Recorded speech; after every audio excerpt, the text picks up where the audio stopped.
Oui. Mais c'est ça d'ailleurs qui est étonnant dans les psaumes, c'est qu'ils ont été écrits évidemment il y a très longtemps et Alors voilà. On peut vraiment s'y reconnaître dans certains, ça Alors, nous parle vraiment. Et voilà. Alors c'est pour ça qu'ils sont un peu paroles de Dieu. C'est pour ça qu'on les a tous gardés. C'est pour ça que le Seigneur les a priés. Vous savez que le Seigneur priait les psaumes.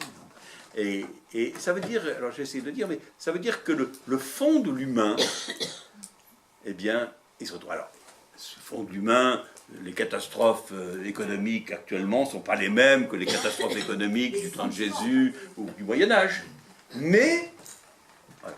Et donc, il y a une vérité humaine. Hein? Le ressenti, on a l'impression que... Alors là. On a les mêmes ressentis. Voilà.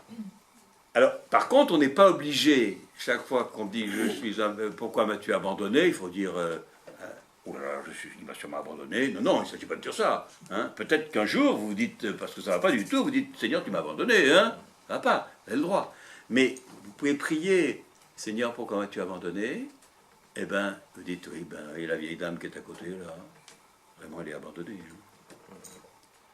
Plus personne ne vient la voir. Vous pouvez dire ça. Vous n'êtes pas obligé vous n'êtes pas obligé de vous croire comme David, un grand pécheur, chaque fois que vous dites le miséréré. Hein. Vous n'êtes pas obligé de vous croire un grand pécheur qui dit attends, je dois avoir caché quelque chose. Il ne faut pas se torturer.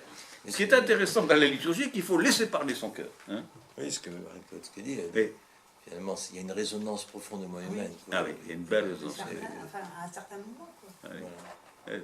Et puis prier pour les autres, c'est intéressant, prier avec les autres.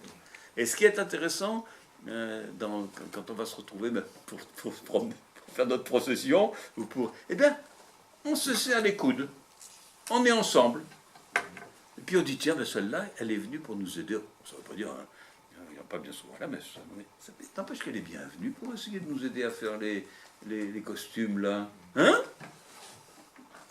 On est frères et sœurs, elle le reconnaît, c'est tout. Hein? Voilà, non? Tu es méchant, toi. Qu'est-ce qu'il a dit? Pourvu qu'elle les réussisse. Mais oui. Donc il faut profiter de ces choses. Bon.